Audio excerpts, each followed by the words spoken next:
Merhaba değerli izleyiciler.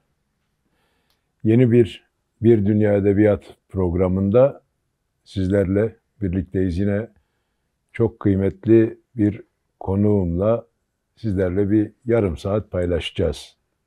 Başladığımız noktadayız. Nedir? Direniş edebiyatının, edebiyat dünyamızın yok sayılan, öteki tarafa iteklenen, varlığı neredeyse popüler kültür tarafından hiç önemsenmeyen tırnak içinde bir edebiyat alanını var etmek. Biz bu dertle hemhal olduk ve bir dünya edebiyatı bu derdin üzerine oluşturduk. Konuklarımız da bizimle bu perspektifte ilerleyen dostlarımız, yazarlarımız, çizerlerimiz. Bu hafta da bu dertle hemhal olmuş, çok önemli. Aslında Arif Mostarlı dediğimizde yakından bilinen ama biz onu tanırken romanlarında kullandığı gerçek ismiyle tanırken çok gurur duyduğumuz, tanımaktan çok mutlu olduğumuz sevgili hocam Ender Öndeş'le birlikteyiz. Hoş geldiniz. Hoş bulduk hocam. Hoş bulduk. Tabii bir Arif Mostarlı serüveni var. Evet. Özgür basın geleneğinden gelen herkesin tanıdığı. Dilerseniz bu hikayeyi bir dinleyerek başlayalım sizinle Sayın Hocam. Ya aslında bu başlangıcı böyle değil hikayenin. Yani ben Özgür Gündem'de tarih yazıları işte arka sayfada yazmaya başladığımda tarihsel kişilikler, tarihsel olaylar üzerine kendi adımla yazıyordum. Sonraları işler karışmaya başladı. Başka işte yazılarım da vardı. Arif Mostarlı diye bir şey çıktı ortaya. Rahmetli babam Arif'in adından çıktı. Annemin de memleketinden Mostarlı annem. Saraybosna taraflarından. Sonra benim beklemediğim kadar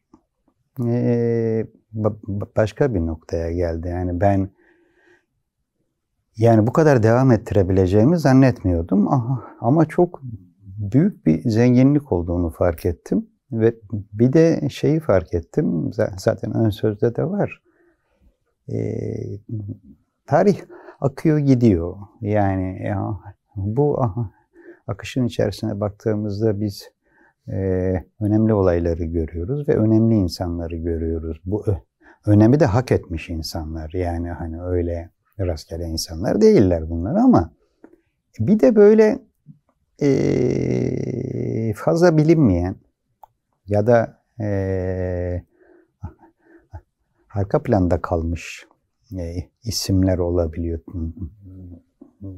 tarihte ya da kendi ülkesinde çok önemli de biz hani görmemişiz onu şu ana kadar. Yani diyelim bir İtalyan futbolcu Bruno Neri daha sonra gerilla oluyor işte Mussolini rejimine karşı. Bu bizim bilmediğimiz bir adam. Yani kendi ülkesinde çok önemli bir adam ama böyle yavaş yavaş gelişe her hafta benim için çok şeydi. Ben diğer yazılar şeydir yani gazete yazıları yazılır okunur ertesi gün biter o yazı yani çok manası yoktur o kadar. Ama bu şey oldu. Her hafta benim için çok heyecanlı bir şey oldu. Çünkü her hafta yeni bir serüven, yeni bir arama, yeni bir tanışma. Evet. Genelde şu şekilde oluyordu. Bazı internet siteleri var. İşte ölüm tarihlerini, işte önemli olayları veren siteler onlar. Oraya bakıyorsun, bir şey görüyorsun. O sadece bir şey oluşturuyor. Bir fikir belki, ipucu. Yani ondan sonra o oradan yürüyorsun. Bazen negatif bir yerden yürüyorsun. Örneğin zannediyorum kitapta yok ama yani mesela Rosa Luxemburg'u hepimiz iyi tanırız. Nasıl öldürüldüğünü biliyoruz. İşte ama öldüren ekip var. Freikorps diye bir şey. Yani kontrgerilla gibi bir Alman ordusu askerlerinden oluşan bir şey. Ölüm emrini veren bir herif var orada. İşte ya bildiğim Mehmet Ağar. Yani böyle bir insan çıkıyor karşına. Rosa'yı bırakıyorsun, onu yazıyorsun. Yani zaman zaman tanımak lazım. Yani zaman zaman öyle bir takım keşifler de oluyor ya da ne bileyim yani bir ülkede yani Hindistan'da bir katliam var biliniyor, Armistar katliamı, ama ondan sonra o katliamdan sağ kurtulan bir adamın Londra'da yaptıkları var. Bambaşka şeyler yani. Onların da yazılması gerekiyor. Yani evet, yani bu coğrafya bir de biraz Avrupa merkezli düşündüğümüz için biz oraya daha çok bakıyoruz ama yani yine kitapta yok mesela Tunus'taki son ayaklanmanın başlangıcında bir seyyar satıcı vardı. Kendini yaktı, ondan sonra olaylar patladı. O adamın hikayesini kimse yazmadı. Yani nerede doğmuş, ne olmuş, ne bitmiş. Bunları keşfediyorsun. Hepsi bunlar heyecan verici şeyler oluyor. Böyle yürüdü yani. Aslında kritik kelime bence şimdi çıktı. Bir keşif yolculuğunun aslında evet. dokümental hali. Aynen öyle oldu. Hemen yeri gelmişken göstereyim. Sıralamada ikinciydi ama evet, o keşif yolculuğunun elle tutulur hali, tarihin belleği, Sayın Hocamın, Ender Öndeş Hocamın bize hikayesini anlattığı. Rosa Luxemburg'u anlatırken siz hocam bir hikaye aklıma geldi. Sanırım Yılmaz Güney'in öykülerinden bir yerde okuduğumu anımsıyorum çok eskiden. Çocuk işte baba odaya geliyor, işte Marx'ın, Lenin'in, işte Che Guevara'nın, fakat öbür tarafta da faşist Mussolini'nin duvarda fotoğrafları var böyle. Baba her gün sabah kalkıyor, işte o fotoğraflara bakıyor saygıyla, ama dönerken de o faşist liderlerin de fotoğraflarına bakarak, ama kızgın bir şekilde bakarak geçiyor. Çocuk bunu görüyor hep. Sonra bir gün babasına, baba diyor, bunlar kim? Baba diyor ki işte bunlar dostlarımız. Anlatıyor işte. Bunlar da diyor düşmanlarımız. Babacığım diyor, niye dostlarımız burada da düşmanlar? Ama diyor biz dostumuzu bildiğimiz kadar düşmanlarımızı da bilmemiz gerekir. O hikayeyi anımsattı bana. Yani o biraz öyle, ölüm evet. emrini yani, veren Mehmet Ağar tiplemesiyle noktalıyım onu. Mesela var, Patricia Lumumba'yı öldüren bir ekip var. Soete ve Ekim Belçika hükümetinin emriyle. Ya adamı asit kuyusunda yakıyorlar. Sülfürik asitle yok ediyorlar yani Patricia Lumumba'yı. Önemli bir devrimci lider. Kızı anlatıyor. Geldiler diyor. Habire içiyorlardı, viski içiyorlardı ama diyor asit kokusu üstlerinden hala çıkmamıştı diyor. Şimdi böyle bir adamın evladı olmak, yani o da bir ayrı dert. Yani benzeri böyle negatif hikayeler olduğu gibi yani mesela ben 89'da 89'dan mıydı? Kaç yılında ya da hatırlamıyorum. Cezayir milli takımının Dünya Kupası'nda şikeyle kaybettiği bir final vardı. Ya da yarı finalde, hatırlamıyorum şu anda. Antrenörü takımın Rachid Makhloufi. Makhloufi son derece orijinal bir adam. Fransa milli takımında oynayan bir Cezayirli futbolcu ve bir gün Cezayir Kurtuluş Cephesi'nden bir telefon geliyor. Gel Cezayir'e diyorlar. Milli takım kuruyoruz. Ve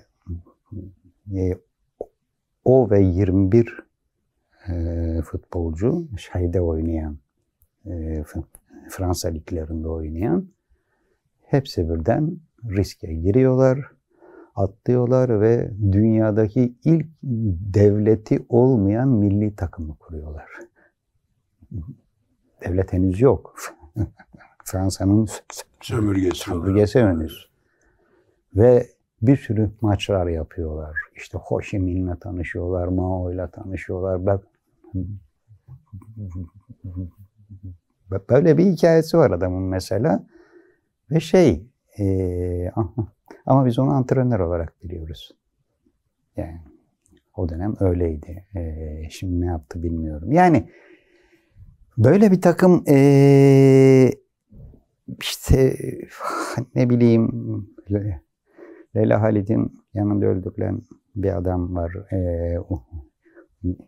Bir uçak kaçırma hikayesinde. Patrick Arguello, Nikaragualı, adamın Filistin'le zerre ilişkisi yok. Nikaragualı bir devrimci. Yani o katılıyor eyleme. Yani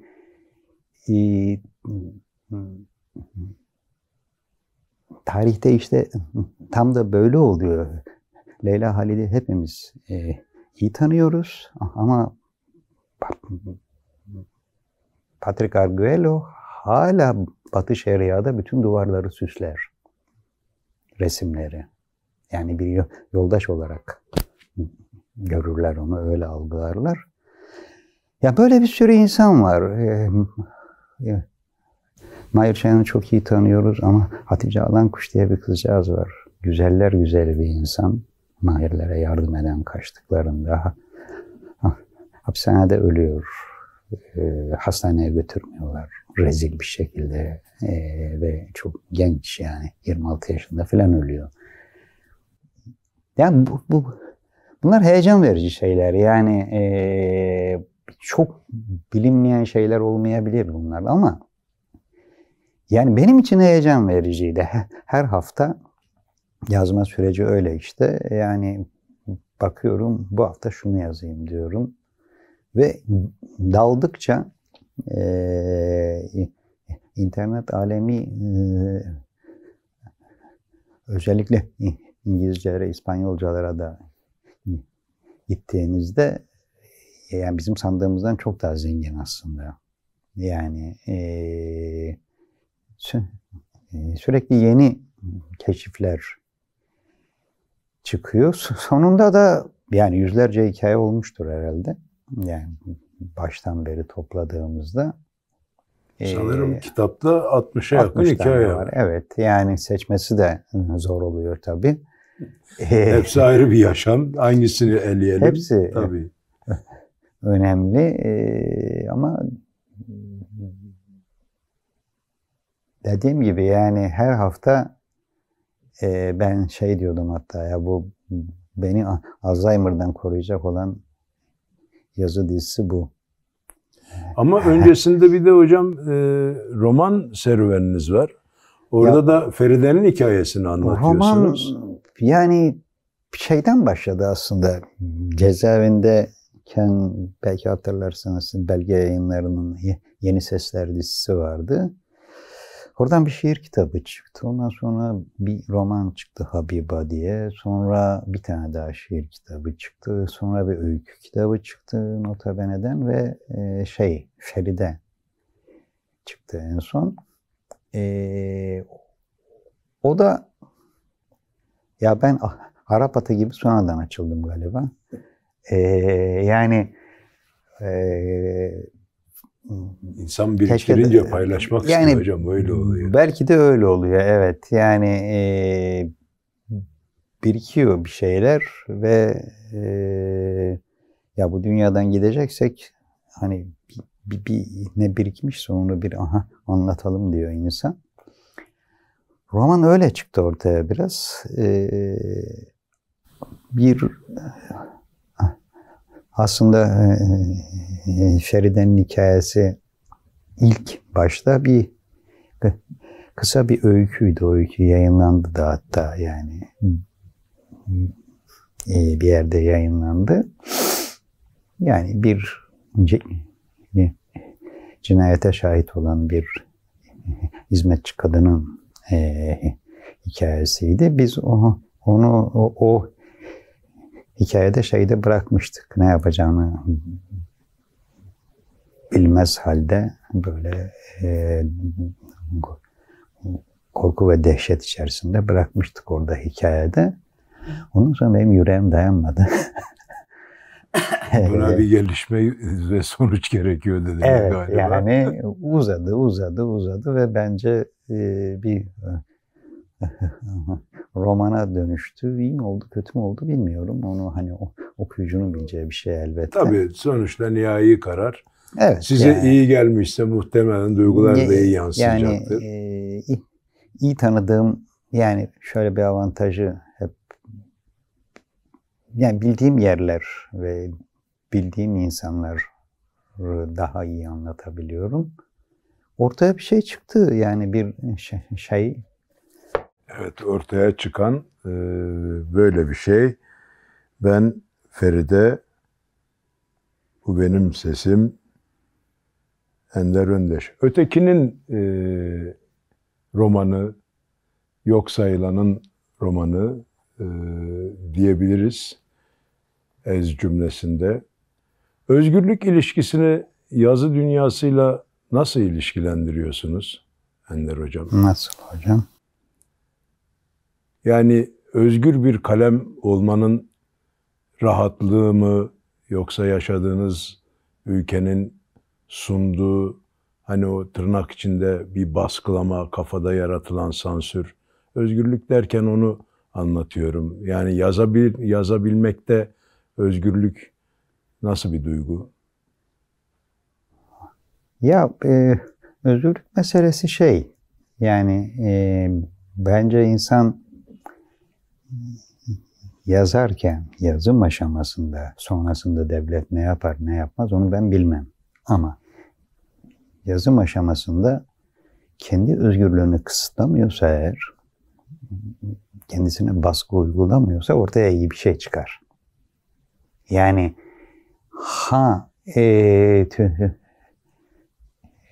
Türkiye'nin manzarası ortada. Hani neye dokunduğumuzda ne oluyor zaten onu anlıyorsunuz.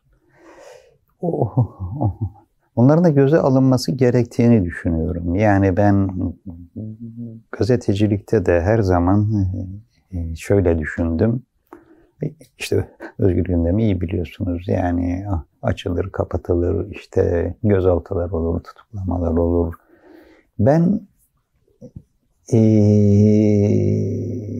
şeyden geliyorum biraz. Şimdi yani bunu küçümsediğimden söylemiyorum yalnız. Yani hani insanlar diyelim bir işkence falan gördüklerinde işte raporlar alıp işte ihadetihi işte şey filan. Ya ben öyle bir yerden gelmedim. Biz yaşadığımızı yaptığımız işin sermayesi olarak görüyorduk.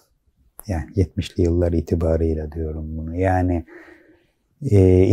işkenceyi şöyle düşünüyorduk örneğin. Adamlar düzeni koruyor. Ne yapsın? Yapmasınlar mı yani? Herkes işini yapıyor diyorsunuz. Benim de bir vazifem var. Haysiyetli girip haysiyetli çıkmak. Arkadaşlarıma zarar vermemek. İnsanlara bir zararım olmaması. düzgün girip düzgün çıkmak. Gazetecilikte de bence yani siz bir iş yapıyorsunuz, gerçekleri anlatıyorsunuz, hiç kimsenin anlatmadığını anlatıyorsunuz işte ve bunun bir bedeli oluyor. Olmasa iyi, yani Norveç'te yaşıyor olsak sıkıntı yok. Ama burada yaşıyoruz ve bunun bir bedeli var. O bedeli de zaman zaman ödediğimiz oluyor. Yani kaba tabirle herkes kendi işini yapıyor. Onlar kendi işlerini yapıyorlar. Biz kendi işimizi yapıyoruz. Yani Roboski'de şimdi yapmayalım mı? Roboski'de o işi yapılmasaydı ne olacaktı hepimiz biliyoruz biz. O 34 insanın o sağına soluna bir takım alet edevatlar koyacaklardı ve büyük bir gerilla birliğinin mahvedildiğini anlatacaklardı bize. Aynen bunu anlatacaklardı. Ki buna benzer birçok hikaye şey oldu böyle. Oluştu. Yani gazetecilikte öyle bir şey. Yani özgürlükler hani zaman zaman şey denir, ben edebiyata bağlıyım yine. İşte ya bir yerde okumuştum. İşte ya Orhan Kemal sefillik çekmiş hayatı boyunca. Odun parası yok, kömür parası yok işte. Rezil bir durumda. Ya keşke böyle olmasaydı da işte bir arabası, bir katı olsaydı işte falan. O zaman Orhan Kemal olmazdı abi. Yani o zaman Orhan Kemal'den bahsedemezdik. Tabii biz böyle yaşıyoruz yani. Çektiğiniz fotoğraf çok kıymetli hocam. Mesela biz de o hayatları işlerken çok dramatik, tırnak içinde söylüyorum, çok dramatik gibi görünüyor ama o söylediğiniz bütün toplumun katmanlarını resmedebilmek belki de o dramatiğin içinde oluşan şeyler. Mesela Yaşar Kemal o Anadolu'yu karış karış gezen röportajcılığı olmasaydı romanı güçlenebilir miydi gibi. Evet. Orhan Kemal de mesela Adana işçi sınıfının şeyidir. Yani neredeyse kitabını yazmış adam yani. Yani bu başka bir şey. Orada yaşaman gerekiyor. Eziyet midir? Yani evet, ben yani bir yerde okumuştum. 72. koğuşu battaniyenin altında yazıyor. Ertesi gün götürüyor yayın evine, 5 lira mı ne alıyor? Odun alıyor eve adam. Yani hayatı böyle bir hayat. Böyle yaşamışlar insanlar. Ya da işte Orhan Veli de gidiyor meyhaneye basıyor. Ama hayatları böyle. Yani ne yaşarsan, ne biriktirirsen o hayatta onu yazıyorsunuz. Yani o yüzden çok mızmızlanıcı bir özgürlük talep etme anlayışından hoşlanmadım hiçbir zaman. Yani evet, hani o slogana inanıyorum ben. Kadınlar atar daha çok, vermeyecekler, alacağız. Öyle vermeyecekler. Yani biz hiçbir zaman bu topraklarda, hiçbir zaman demeyeyim de böyle devam ettikçe bazı özgürlüklerimiz olmayacak. Ama biz kendi özgürlüğümüzü kısıtlamaya başlarsak asıl sıkıntı orada. Yani sen yazmaya başladığında acaba şöyle olur mu diye başladığınız zaman zaten yazma, battın sen zaten yani. Oradan bir yere gidemezsin. Şiir de yazamazsın, roman da yazamazsın, hiçbir şey yazamazsın. Olmaz çünkü o. Yani ufkumuzun içimizden geldiği gibi devam etmesini salık veriyorsunuz. Aynen öyle gidecek. Yani bazen böyle bakıyorum işte bu Arif Mostarlı şeyinde. Bazen hatta sanatçılar haddini de aşıyor. Haddini aşmak. Şimdi mesela Rigoberto vardır, Nikaragua'nın Çok iyi bir şair, genç bir şair. Muhteşem bir çocuk. Ama burasına geliyor bir gün ve Soma'da öldürüyor. Davette öldürüyor üstelik yani. Şimdi bazen de haddini aşıyor. Yani haddini aşmak tabii bu ama yani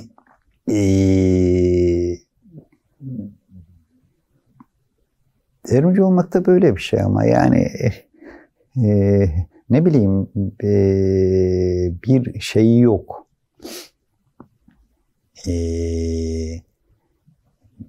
Kendinde devrim yapmak zorundasın zaten öncelikle yani nasıl yaşadığın, nasıl düşündüğün, nasıl yazdığın hepsini o belirliyor biraz bence yani.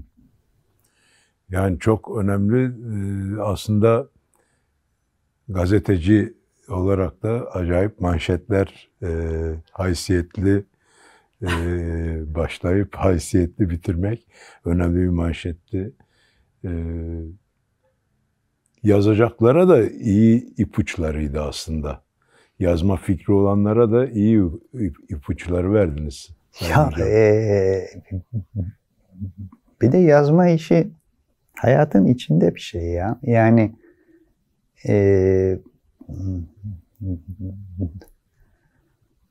Dostoyevski mahkemeleri izlermiş mesela.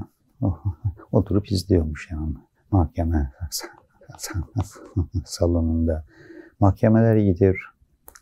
Hastane kantinleri iyidir. Yani hayat çünkü orada hikayeleşir. Ve şeydir yani yazarlar için şeyi anlatayım da en son bir arkadaş sonradan kaybettiğimiz çok değerli bir arkadaşımızı ilk kez benimle tanışacak. Ben de Maçka Parkı'nda oturuyorum. Eşimle birlikte gelmişler arkadalar. Ben oturup not filan alıyormuşum. Hoş manzarası vardır oranda böyle işte. 15 dakika beklemişler arkada. Adam şair yani bir şey yazıyordur diye. Sonradan çok güldük. Ben bir hafta sonra falan bunlara gösterdim yazdığımı. Renkli çamaşırlar için deterjan al, patates unutma falan filan gibi. Tamam. Bağışlayın, öncesinde güldüm de aslında manzarayı tahmin ettim. Yani yani bu ama şeydir, genel bir yaklaşımdır. Nazım da hatta bir şairanelik üzerine bir düz yazısı vardır, orada anlatır. Zannediyor ki insanlar genel olarak bu edebiyatçı takım böyle özel kelimeleri var. Çok özel bir hayatları var. Bulutların üzerinde filan yaşıyorlar. Yok abi ben akşam taze fasulye yapacağım şimdi eve gidip. Yani hani böyle insanlarız bizler ve buradan hikayeyi çıkarıyoruz. Hikaye burada var.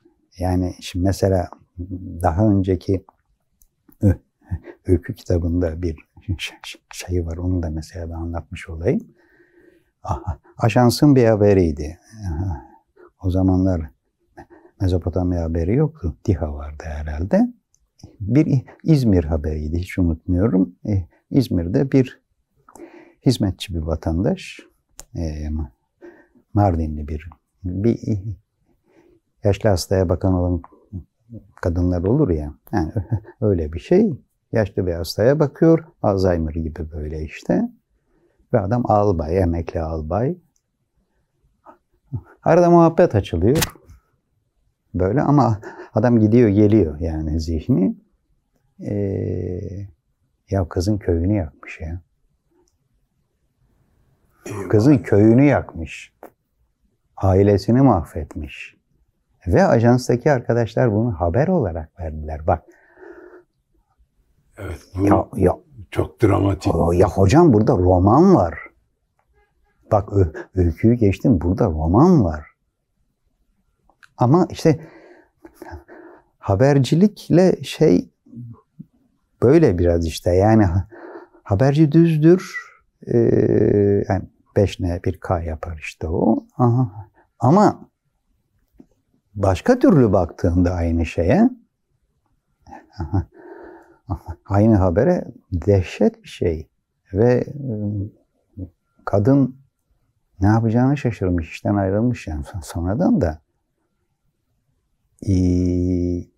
Yani neyi anlatmaya çalışıyorum? Hikaye hayatın içinde var. Roman hayatın içerisinde var.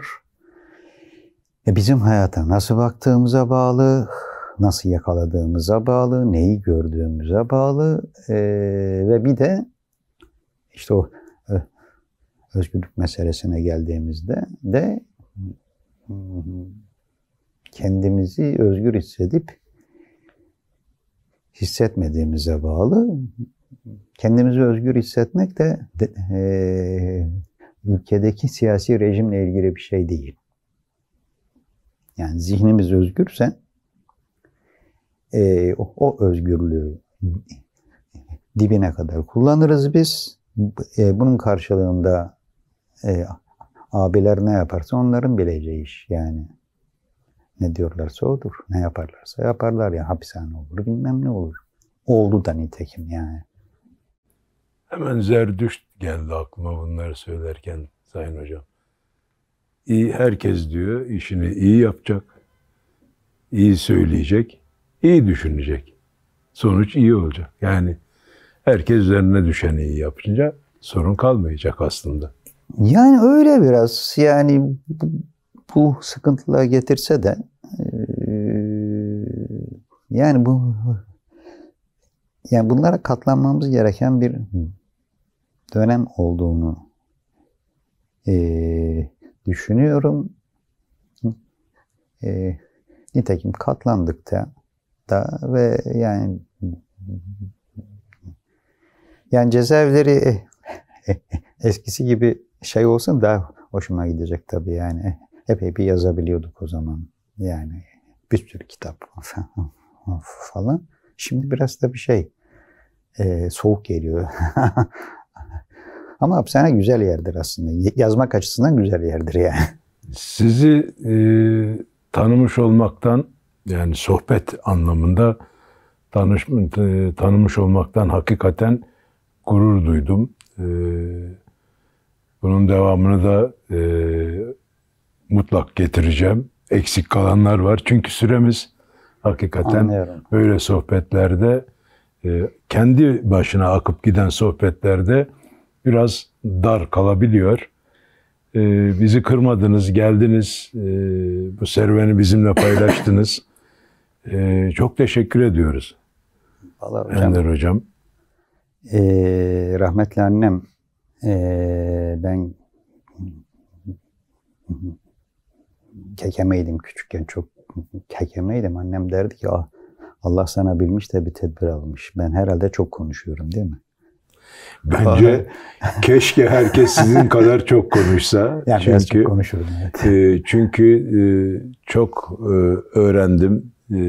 Çok içinden alacağımız ve izleyen arkadaşlarımızın da çok keyif alacağı başucu sohbetlerden birisi oldu. Bir Dünya Edebiyatta önemli bir bölüm kaydettiğime inanıyorum. Sağ olunuz, var olunuz. Çok teşekkür ederim ben de. Bir Dünya Edebiyatta su gibi akıp geçen bir bölüme imza attık. Sayın Hocam o kadar güzel köşe başlarını çizdi ki programın neredeyse hiç gerek kalmadı bizim araya girmemize. Sağ olsun, var olsun. Bir başka Bir Dünya Edebiyatta görüşmek ümidiyle. Hoşça kalınız. Hoşça kalın.